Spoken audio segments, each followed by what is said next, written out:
I'm Aaron from PhoneDog.com, and in the midst of a bunch of devices coming out this holiday season, the One X Plus is one that's got a pretty decent value proposition. This is part 2 of a full review, but first, special thanks to our partners at Best Buy Mobile for giving us devices like the One X Plus for use in our One Paw Bandit giveaway game. When you walk into Best Buy Mobile, you'll deal with unbiased advice, whether you're looking at AT&T or T-Mobile or Verizon or Sprint. They'll make sure you get what works best in your respective house, your office, your city, and more at Best Buy Mobile. It's part 2. Does 64 gigabytes of storage make this device the best, or should you go with something like the Galaxy S3, the Xperia TL, or one of the Motorola devices on AT&T? Let's find out. It's part 2, and it starts right now.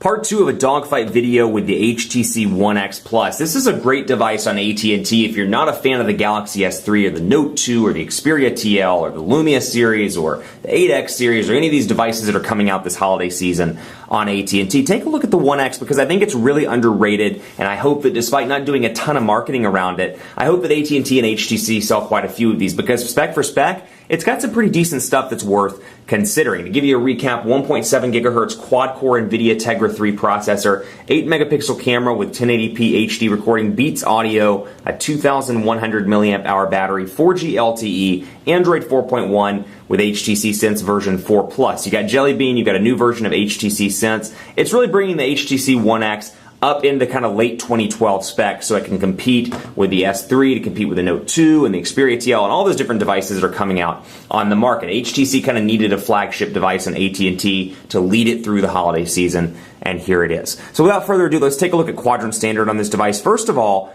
NVIDIA Tegra 3 processor here, new to the 4G LTE side in the US. Second of all, it's a quad-core processor and it's packing some killer specs. So we'll take a look and see. I'll give you a heads up. It does do really well in quadrant standard. That said, kind of a concern that I had was battery life when I first looked at this device because I was like, you know, Tegra 3, awesome processor, not the best when it comes to battery life historically. I will say it's pretty decent here. I get about 10 to 11 hours with moderate use on this device, and so it puts it kind of right in the middle of the other devices that I've been testing this holiday season. That said, when I play games, it does eat up the battery. And just a small thing, I wish that Sense 4 Plus would include, and I say this in all the videos, but a physical battery percentage indicator. So not just the battery one that you see in the top right-hand corner, but a battery percentage indicator that says, hey, I'm at 64% or 62%, where I can more effectively analyze whether I need to plug it into the charger or not. You know, maybe I've got 40% left, and I'm walking into a meeting or I'm walking out to go on the road or something, and I don't have access to a charger. It'd be nice to know where I could say, hey, I need to bring a charger for the road, or need to bring a charger for this meeting.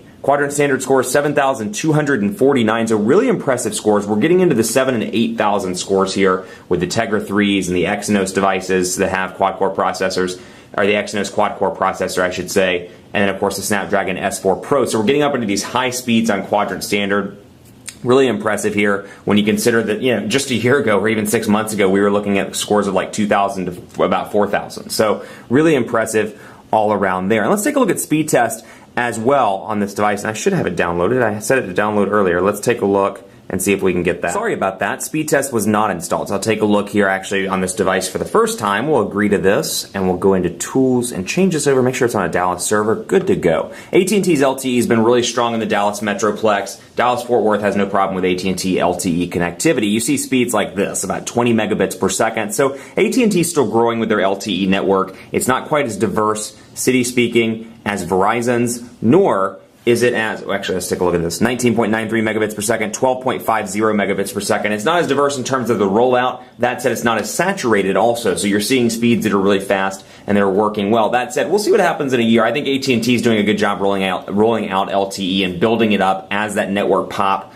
number increases. So basically what I'm saying is as the network population picks up on LTE, the speeds are going to continue to be good. At least that's my thought with the AT&T 4G LTE network so far based on my testing. So impressive scores there. And I want to jump into the camera here because this is something I loved about the HTC One X and it continues over on the One X Plus. You've got an 8 megapixel camera, 1080p HD recording capabilities, and you got HTC's ImageSense chip. So we'll bring over something, for example, like Verizon Wireless, like a press release here. For example, just to take a look at some of the text, and you can see there it is, focusing in, and I have the same S Pen, or I looked at S Pen and said S Pen. I have the same ImageSense features here as I did before, including this one of my favorites, where I'm just taking repeated pictures, and when I let go, I can find the best picture, as you can see right here.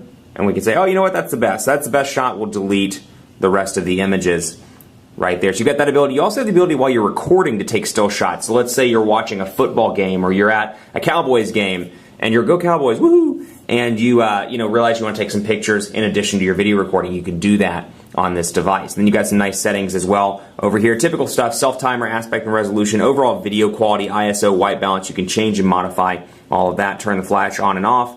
And you've got some slow motion video stuff you can do. These are really cool to me. Panorama, group portrait is cool as well, because when I click on group portrait, I can capture the perfect shot. No smile, or no blinking, no smiles, all blinking. No blinking, all smiles, where I can make sure everybody's smiling and looking happy in the picture. So they're bringing some of these great features. HDR's been there, panorama, things like that. Got scene selection as well. I can select between portrait, backlit, and night. So really some new stuff when it comes to camera that makes an already great camera even better. HTC's ImageSense chip is fantastic. I love the camera on this device. If you're looking for something with an exceptional camera, this is going to be a device that goes head-to-head, in my opinion, with the iPhone 5, the Galaxy S3, and the Galaxy Note 2 in many ways, and in some ways it surpasses those. I was amazed at Mobile World Congress when these were announced. The original One series was announced. I continue to be very impressed with the One X. Also, something else I want to cover, this only has 1 GB of RAM.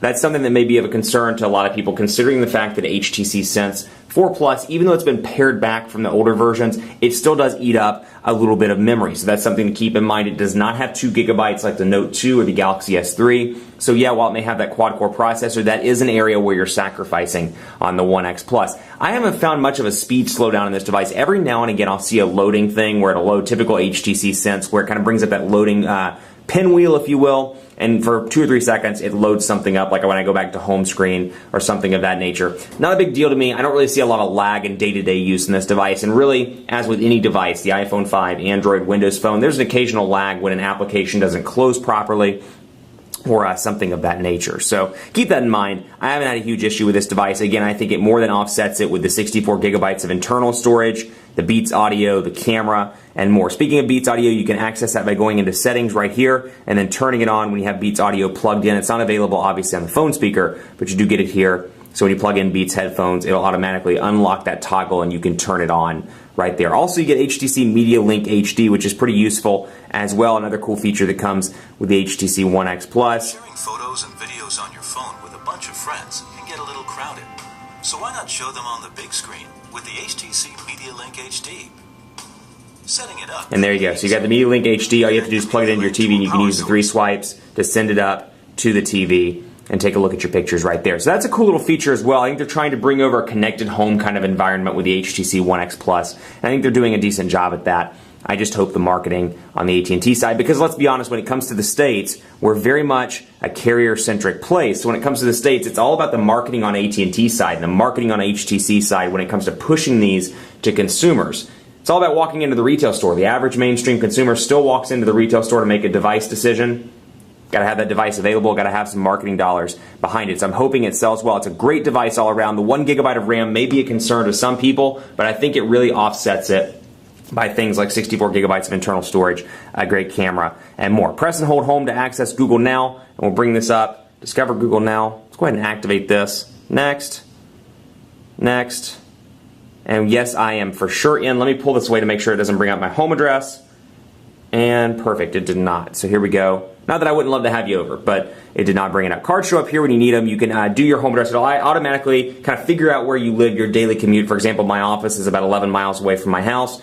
It commutes to, or gives me the estimated commute every single morning. When I look it up, it says 5 minutes delay, 30 minutes delay, 40 minutes delay. With Dallas traffic, you never quite know how long the actual delay is, but you've got weather and more. And then, of course, there's a new version available also. So when you search for a flight, when you bring up a UPS or FedEx tracking number, you've got the features in Google Now to make that happen, and it continues to perform well. So you do get that out of the box with this device. So all in all, I'm really impressed with the One X Plus. I think it's really underrated. Take a look at it in an AT&T store. See if it's the device for you. I think a lot of people are really going to like this device. Great build quality, decent price, and a lot of internal storage, complete with Android 4.1. Keep it locked on PhoneDog.com for more coverage on the HTC One X. Hit me up on Twitter. Let me know what you think of the One X Plus. Are you gunning for that Note 2, gunning for the GS3, gunning for this? Love to hear from you. PhoneDog_Aaron, and on Facebook at Facebook.com/PhoneDogAB. Stay tuned for dogfights with this device and more. It's a wild holiday season, and the fun continues at PhoneDog.com. We'll see you next time.